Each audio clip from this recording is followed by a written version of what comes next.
Ben là. Salut tout le monde, bienvenue à Ben là pour ce 9e épisode. Ben là. Et cette semaine, on a 3 ambassadeurs qui vont venir vous parler. Ben là. Ben là. Et oui, 3 ambassadeurs qui vont faire une table ronde pour vous parler de quoi? Eh bien, pour vous parler de comptabilité. Et c'est drôle, c'est le fun de dire, OK, on a des ambassadeurs qui viennent nous parler, mais c'est des ambassadeurs de quoi? Alors, ce sont des ambassadeurs relève qui représentent l'Ordre des comptables professionnels agréés du Québec. Donc, on va parler de CPA, effectivement. Et je dois vous dire que c'est un entretien, une table ronde que j'ai eu avec 3 jeunes qui sont vraiment intéressants. 3 jeunes qui ont des parcours atypiques. 3 jeunes qui ont fait un DEC en comptabilité et gestion. Et honnêtement, je les ai trouvés vraiment inspirants. Et ça m'a rappelé justement de très belles années dans le temps que j'ai fait mon bac à mon tour. Alors, vous allez découvrir cet entretien-là qui, à mon avis, mérite vraiment d'être écouté jusqu'au bout. Alors, j'en profite pour vous les présenter. Notre première personne que je vous présente est Mélanie Goyette. Elle est candidate à l'exercice de la profession. Elle possède un DESS à l'Université du Québec à Rimouski. Ensuite, nous avons Loïc Bellefeuille qui, lui, est stagiaire chez EY, finissant au bac en comptabilité à l'UQTR, donc l'Université du Québec, à Trois-Rivières et au campus de Trois-Rivières. Et finalement, nous avons Jean-Philippe Léger qui, lui, est candidat à l'exercice de la profession. Il possède un DESS à l'UQTR également, mais au campus de Longueuil. Et il est stagiaire chez EY à Chambly. Alors, ce sont nos 3 invités pour cette table ronde. Attention. Voici notre invité de la semaine. Alors, cette semaine, on a le privilège d'avoir 3 personnes qui vont participer à une table ronde. C'est des futurs porteurs de bas bruns, comme on dit.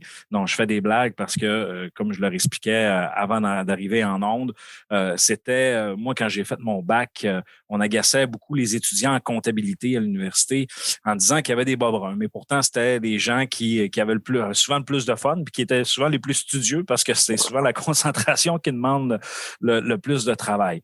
Alors, je vous souhaite la bienvenue à Jean-Philippe, à Loïc et à Mélanie. Peut-être d'entrée de jeu, je vous demanderais de vous présenter, dans le fond, qui vous êtes, à quel endroit vous étudiez. Je commencerai peut-être par les dames, messieurs. Est-ce que vous êtes d'accord? Ben oui. Totalement. Mélanie, je te laisse te présenter. Oui, je me présente, Mélanie. Moi, je suis native de la Montérégie, mais différents projets personnels m'ont fait adopter l'Est du Québec comme région adoptive. Donc, après mon secondaire, là, j'ai fait ma technique en comptabilité-gestion au cégep de Matane. Puis, ça a vraiment piqué ma curiosité. J'ai décidé de continuer au baccalauréat en sciences comptables parce que je suis plus une fille de chiffres.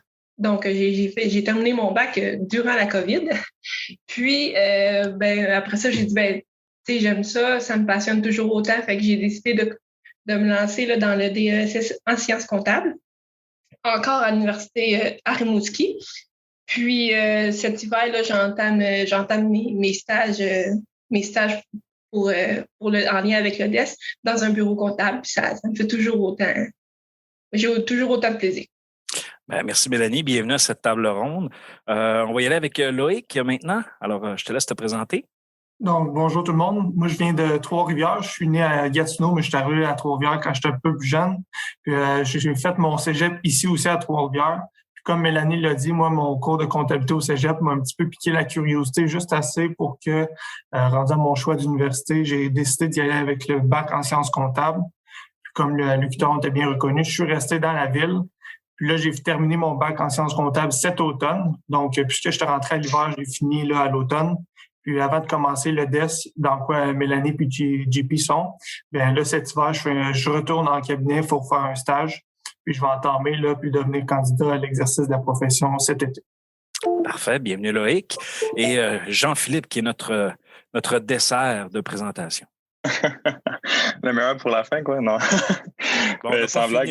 C'est ça, on verra. C'est ça, un peu comme Loïc. Dans le fond, moi, j'ai fini mon baccalauréat aussi à l'UQTR. Mais je suis sur la rive sud de Montréal. L'UQTR a beaucoup de campus satellites, donc j'ai fait mes études à Longueuil. Puis je suis présentement au DESS, puis je suis en stage à l'hiver, stage en comptabilité chez EY. Dans le fond, cheminement CPA, puis je vais faire mon EFC, qui est l'examen comptable, le gros examen de 3 jours en septembre. Puis après ça, on va poursuivre avec la profession CPA. Donc là, vous allez m'expliquer quelque chose, OK? Parce que moi, je suis un gars de marketing, si j'ai étudié là-dedans. Je suis un gars de gestion beaucoup plus que de comptabilité.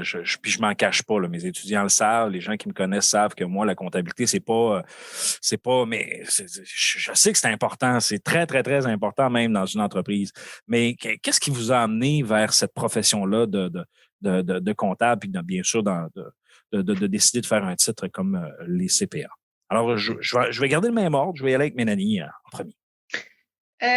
Je vous dirais que sur le coup, au moment de l'inscription, ça a été vraiment pas un coup de dé, là, mais c'est plus un pourquoi pas. Je me voyais en comptabilité, puis avec le temps, puis on a eu quelques cours de gestion quand même dans le bac en comptabilité.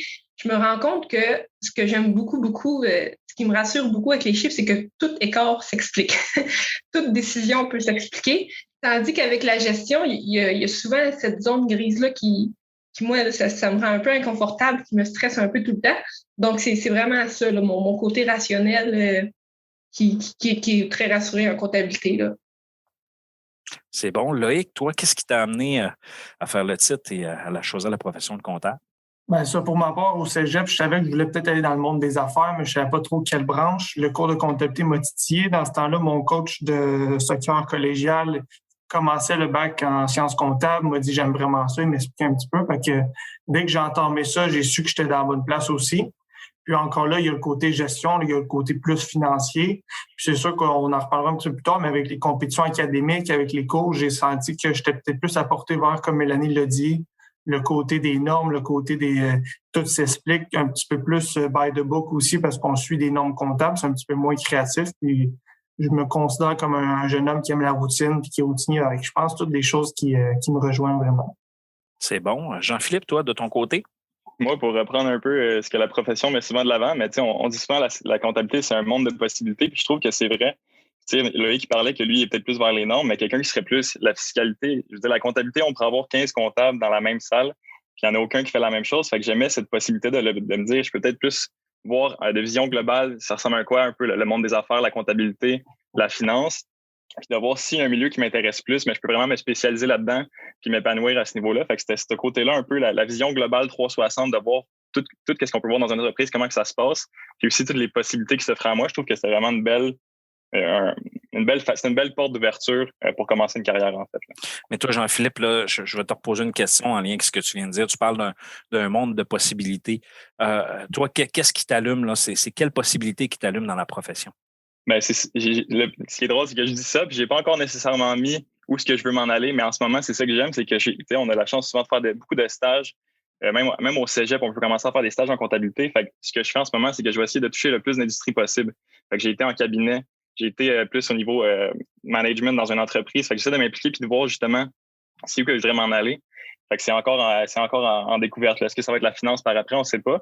Mais c'est ça que j'aime, c'est que je peux le toucher rapidement. Je peux faire un 4-5 mois puis me dire ben ça peut-être que j'aime un peu moins ça. On va aller voir qu'est-ce qui se passe ailleurs.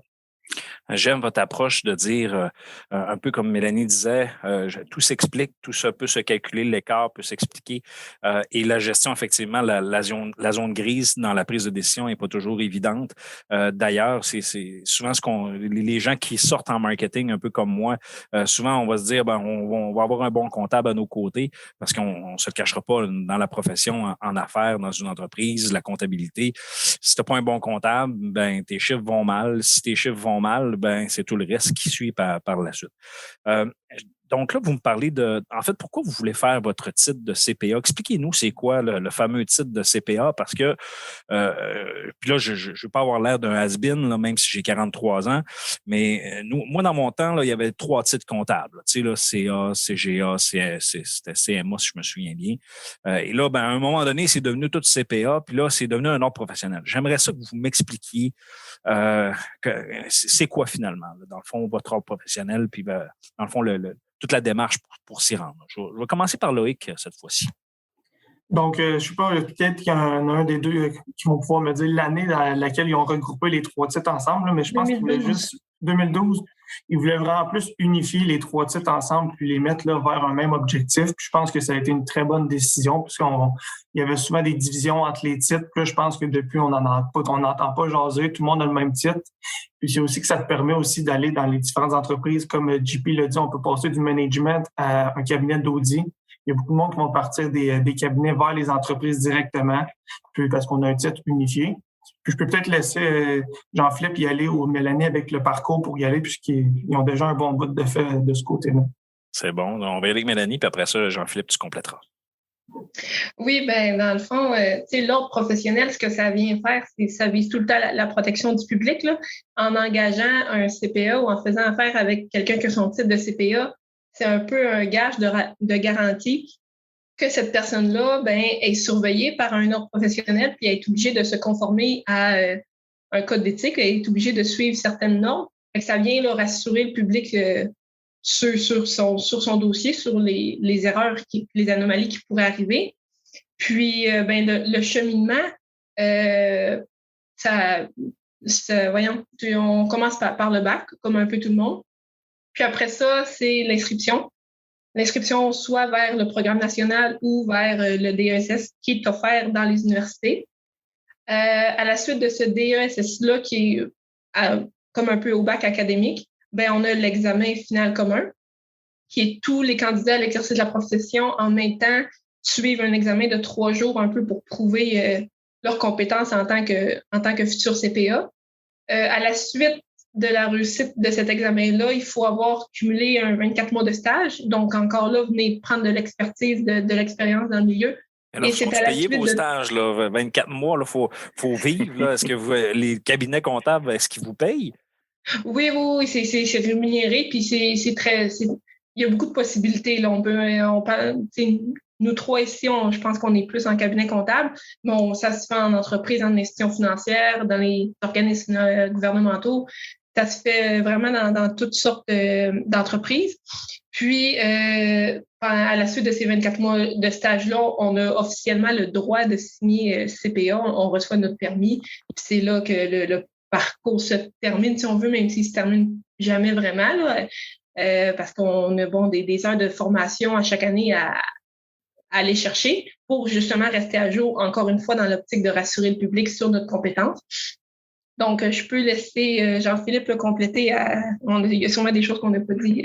Non, mais juste pour faire du pouce un peu sur vos idées, mais tu sais, moi, je me suis pas dit quand je me suis inscrit au cégep, justement, je veux être CPA plus tard. Puis je pense que c'est comme ça pour beaucoup de monde. Puis le cheminement, justement, c'est de se dire, on en fait un petit peu. Puis comme Loïc a trouvé son cours de comptabilité, puis s'est dit, c'est peut-être ça qui m'allume finalement. Fait que tu fais tout le temps une étape de plus, puis tu finis par te rapprocher du titre. Fait que c'est tout le temps d'aller chercher des connaissances de plus. Je pense que c'est par ça qu'on est allumé, c'est d'aller plus loin. Puis c'est un peu ça, c'est ça que ça représente finalement le titre CPA. Pour moi, c'est de tout le temps aller chercher des nouvelles connaissances, aller chercher un nouvel horizon. Puis je pense que c'est comme ça pour beaucoup de monde. Puis aussi pour le stage, là, ça me fait rire parce que moi, on dirait que je fais jamais référence à un stage. On parle tout le temps de 2 ans de stage, c'est long. Mais ultimement, quand tu as ton stage, c'est que tu as ton emploi. Fait que, tu sais, on parle tout le temps de stage, est-ce que c'est rémunéré ou pas, mais je le vois vraiment plus comme un emploi. Puis tu commences vraiment ton travail de vie finalement, puis tu commences ta carrière, c'est là que tu commences, même si on parle d'un stage. Là. Jean-Philippe, Mélanie faisait référence au DESS. Là. Pour ceux qui ne connaissent pas ça, là, c'est quoi le DESS? Qu'est-ce que ça veut dire? Exact. En fait, le DESS, c'est la suite logique après le baccalauréat. Fait que quand on parle d'université, on a le premier cycle, deuxième cycle, troisième cycle. Fait que le DESS vient juste après le baccalauréat. Un peu à même titre que des gens pourraient commencer après un bac et faire une maîtrise. Le DESS, ça veut dire diplôme d'études supérieures spécialisées. Et puis, c'est des études qui sont requises justement pour le titre de CPA. Puis c'est vraiment là qu'on va plus en profondeur dans certains sujets de comptabilité pour se préparer ultimement à l'examen, l'EFC, l'examen final commun, si je ne me trompe pas, qui est l'examen de 3 jours pour aller chercher le titre. Donc, c'est vraiment une période de 1 an et demi, dépendamment des écoles qui vont le donner. Mais on vient vraiment parfaire nos connaissances puis de s'assurer que tout ce qu'on a vu pendant le bac pendant 3 ans, est-ce qu'on le maîtrise, ce gros bagage de connaissances-là? C'est ça le DESS. Est-ce que vous faites votre stage en même temps que le DESS ou c'est séparé? Exact. En fait, c'est qu'on vient mettre qu'est-ce qu'on a appris aussi concrètement sur le terrain. Fait que souvent, je vais parler par mon expérience, puis il y a beaucoup d'écoles qui sont comme ça aussi. Mais des fois, il va y avoir une session d'études à l'été. Après ça, on a une session d'études en classe ou virtuellement sur Zoom, là, dépendamment des conditions, à l'automne. Et puis souvent, la période d'hiver au complet va être réservée pour un stage de 4 mois. Donc, vraiment aller en cabinet, en entreprise, puis aller appliquer nos connaissances, puis voir comment que ça se passe sur le terrain. Après ça, on va revenir à l'été. On fait encore une petite session d'été. Et puis là, on vient faire l'examen EFC. Fait que souvent, c'est un peu ça le layout, mais il y a tout le temps, ou pratiquement tout le temps, un stage, je dirais, qui est impliqué avec le DESS. Puis c'est ça qui rend ça aussi intéressant. Ça vient couper un peu les études en deux. Puis ça nous permet d'appliquer ce qu'on a appris. Donc là, toi, ton examen, si on regarde avec la COVID, là, tout ce qui s'est passé, là, tu devrais le faire à peu près vers quand? Là, tu dois être sur le bord? Exact, c'est ça. Là, je fais mon stage en ce moment à l'hiver. À l'été, je retourne aux études. Puis à septembre 2021, on est là. Septembre, tu gagnes 40 plus cher. C'est ça, je comprends. Ben, je dis 40 je ne sais pas que ça gagne, mais... On verra. Parlons-en, là, les comptables, c'est-tu payant? C'est quoi les conditions de travail? Qu'est-ce qu'ils vous promettent, les cabinets comptables, par la suite? Ben, je peux peut-être commencer avec mon expérience en gros cabinet à Montréal, puis j'ai fait un stage aussi au cabinet à Québec. Bien, premièrement, juste de dire que pendant les études, on a un stage qui est rémunéré. Je pense que déjà là, on part avec une petite longueur d'avance qu'il peut y avoir sur d'autres milieux. Puis, ce que j'aime aussi, c'est qu'on peut faire un stage dès la deuxième année, dès le deuxième été du bac aussi. Fait que, dès qu'on est très jeune, on peut faire déjà une expérience en milieu de travail, en milieu de stage. Puis, moi, j'ai déjà eu d'autres jobs étudiantes en restauration, par exemple, où j'ai même travaillé à l'hôpital, puis les salaires sont très semblables. Fait que, c'est pas un salaire qui est dénigrant non plus, puis c'est un salaire qui a vraiment de l'allure de ce côté-là. Puis après, au niveau des heures de travail, ça peut varier au niveau des périodes de l'année. C'est sûr que, par exemple, un stage d'été va demander beaucoup moins d'heures, par exemple, qu'un stage à l'hiver, vu que les entreprises ont souvent une fin d'année au 31 décembre. Là, on est un petit peu plus dans le rush du côté des cabinets, mais encore là, la conciliation se fait très bien. Une question qui me vient comme ça.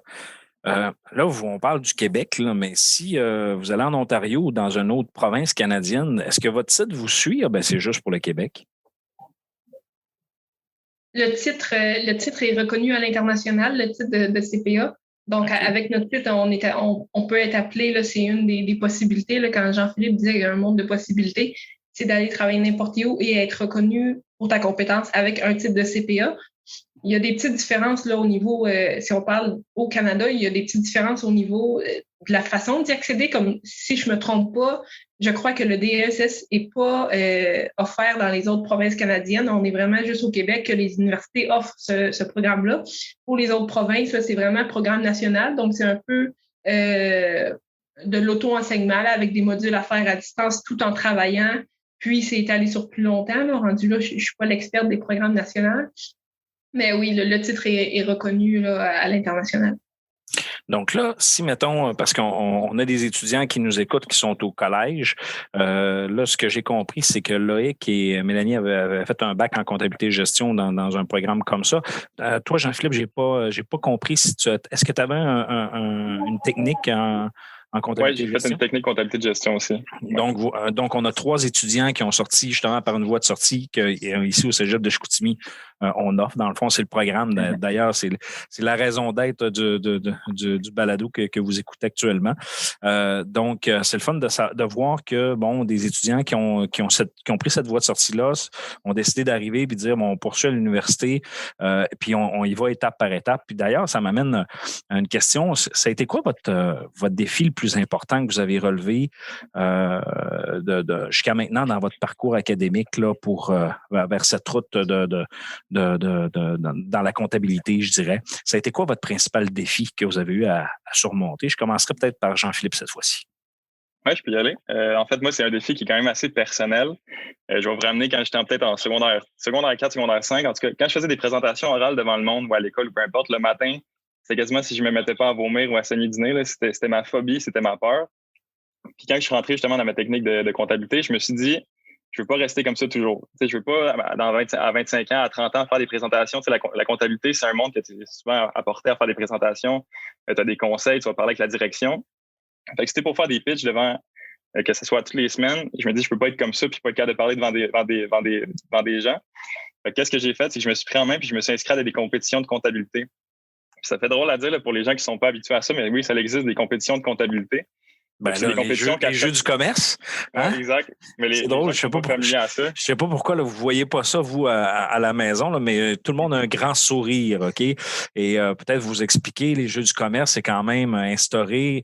Vous voyez, là, je suis un has-been là, pour un gars de mon âge, là, mais moi, je les ai fait, les jeux du commerce. Donc, je me souviens très bien de ces moments qui marquent une vie. Bref, je m'arrête là pour les explications. Alors, Jean-Philippe, je te laisse compléter.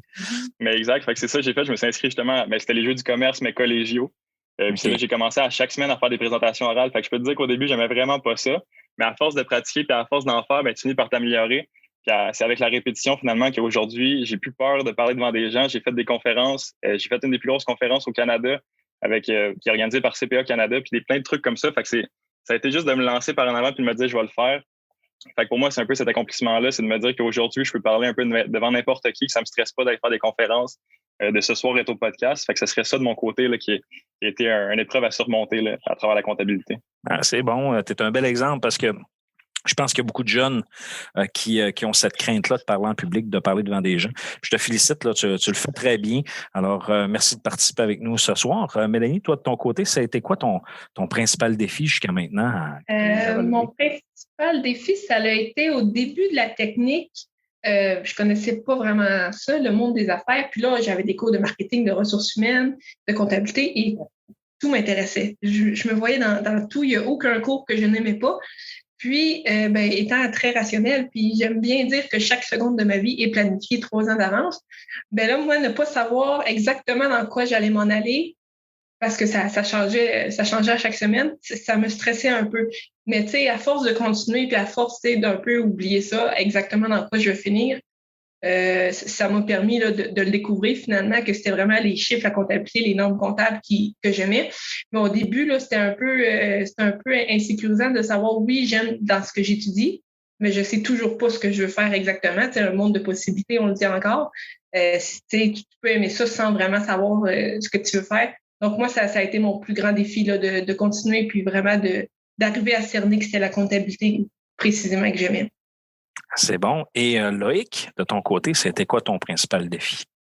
Un peu plus un défi général que la plupart des étudiants peuvent avoir. Mais moi, au cégep, au secondaire, je n'étais pas l'élève le plus studieux. Puis quand je suis arrivé à ma première session universitaire, c'est un peu là que je mangeais un petit peu à claque sur le côté de la tête, puis en me disant, là, t'es pas laissé à toi-même, les profs sont là, mais tu reviens chez vous, tu as une liste d'exercices, il faut que tu sois sharp, il faut que tu les fasses comme il faut. Puis c'est beaucoup à travers aussi des implications au niveau universitaire que j'ai réussi à peut-être m'entourer des bonnes personnes qui me motivaient, qui m'ont aidé aussi à être résilient, puis à me créer une bonne autonomie puis des bonnes méthodes de travail. Puis je pense que ça me suit encore en ce moment là au niveau du travail en cabinet. C'est vraiment quelque chose là que je suis content d'avoir développé. Donc là, vous venez de tous les 3 de campus différents. J'aimerais ça que vous me parliez de la vie de campus pendant votre bac. Comment c'était dans vos cohortes là, parce que souvent, tu sais, je dirais l'esprit universitaire, tu sais, quand tu arrives dans une gang, dans un programme, tu sais, il y a comme cette chimie-là qui se crée, cette ambiance-là. Donc, comment vous avez vécu ça? Puis puis sauf erreur, là, vous êtes de 3 universités différentes, si je ne me trompe pas. J'aimerais ça que vous m'en parliez. Alors, on va recommencer un tour de roue avec Mélanie. Oui, donc moi, Université du Québec à Rimouski, campus de Rimouski. J'ai vraiment aimé mon expérience universitaire. Comme pour sortir le slogan de l'université, c'est une grande université de petite taille. Je crois qu'on était à peu près 25 dans chacune de mes classes. Donc oui, au final, tout le monde connaît tout le monde. Puis, il y a vraiment un bel esprit là, qui s'installe. Puis, on sait toujours à qui aller poser la question parce qu'on finit par savoir qui est expert dans quel domaine. Fait que c'est vraiment ça que j'ai aimé. Puis, il y a aussi, j'ai fait partie, comme je crois, deux de mes collègues du comité CPA étudiant.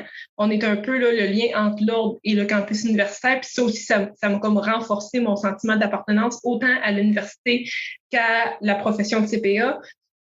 Parce que, tu sais, je le voyais tous les jours, là, à quel point on avait plein d'intervenants qui étaient dévoués à notre épanouissement, tant scolaire que social que professionnel. Fait que oui, je te referai pas ailleurs mon bac puis mon parcours. Mais c'est bon ce que tu parles par rapport à l'implication étudiante parce que souvent, les étudiants qui sont les plus impliqués, c'est souvent ceux on voit qu'ils vont se démarquer par la suite. Puis c'est un complément dans l'apprentissage, surtout dans le travail. Tu sais, quelqu'un qui a jamais géré une entreprise, quand il s'implique dans une association ou dans un groupe à l'intérieur de son université ou de sa technique ou de son cégep, ben il apprend des principes de gestion, il apprend plein de principes à l'intérieur de ça. Il peut mettre en application ce qu'il apprend. Donc, merci Mélanie pour ce partage. Loïc, toi, de ton côté? Donc, oui, pour répéter, moi, je suis à l'Université du Québec à Trois-Rivières, campus Trois-Rivières. Puis, comme Mélanie l'a dit, moi, ça a vraiment été au cœur des implications, que ce soit, encore une fois, dans le comité CPA de Trois-Rivières, mais aussi dans les compétitions académiques. J'ai fait l'Omnium financier puis les Jeux du commerce cette année. C'est vraiment avec ces expériences-là, tu sais, la vie universitaire, je crois que si tu vas la chercher, c'est là que tu vas vraiment avoir du plaisir. Ça te permet de rencontrer beaucoup de monde. Ça te permet d'avoir du fun, mais aussi de développer ton réseau de contacts pour le futur. Puis encore une fois, tu sais, moi, je voyais plus l'implication, pas comme une perte de temps, pas comme si ça me prenait des heures dans ma semaine, mais comme un investissement qui allait m'apporter de la motivation, puis me développer aussi mes qualités de futur là, avec CPA. C'est bon. Et Jean-Philippe, toi, de ton côté? Sans trop vouloir répéter, là, mais c'est exactement la même chose. Je pense que là, il a mis les mots dessus, mais c'est vraiment un investissement. Puis je pense que c'est ça qui a rendu que mon baccalauréat a été aussi intéressant. Tu sais, je le voyais plus que juste, on va à l'école, on ouvre nos livres, on fait nos exercices. Mais là, tu l'as dit, là, c'est la chance d'avoir une expérience de gestion. On était une petite gang de 10 à 13 étudiants en train de gérer un petit budget, faire des événements, faire des cocktails de recrutement, être en contact avec des gros partenaires, des cabinets, des entreprises. Mais c'est toi qui gères ça.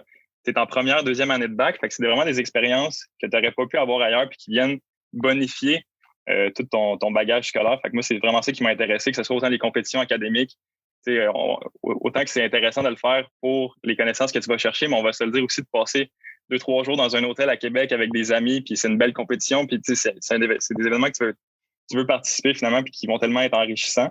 Fait que moi, c'est vraiment ça, c'est toute implication que j'ai pu aller chercher à travers mon baccalauréat. Super. Écoutez, moi, je suis obligé de vous dire que si je vous avais parlé en 2000, quand j'étais à l'université, ben assurément que j'aurais possiblement choisi votre... non, je fais des blagues. J'aurais quand même continué en marketing parce que j'ai vraiment...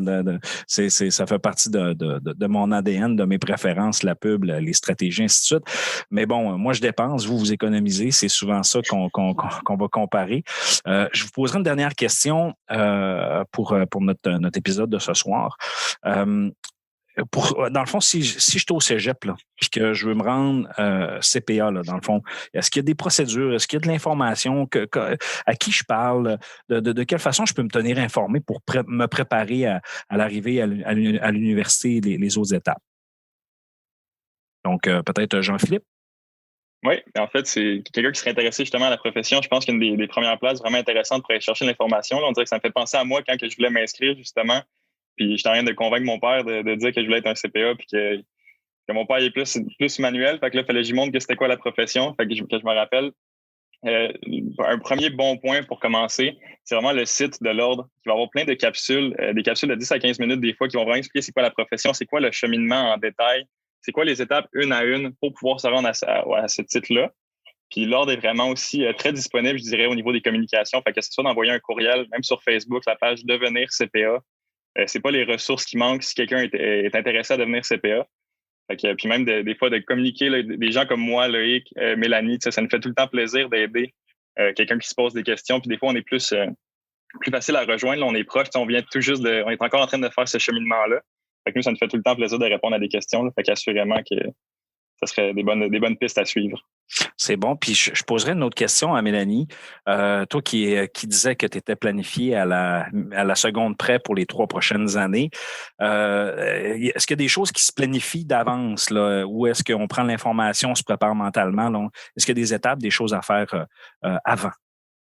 Je vous dirais qu'au niveau collégial, quand on est au cégep, mis à part ce que Jean-Philippe a dit, là, d'être abonné à la page Devenir CPA sur Facebook, pas vraiment. C'est plus au moment de s'inscrire à l'université.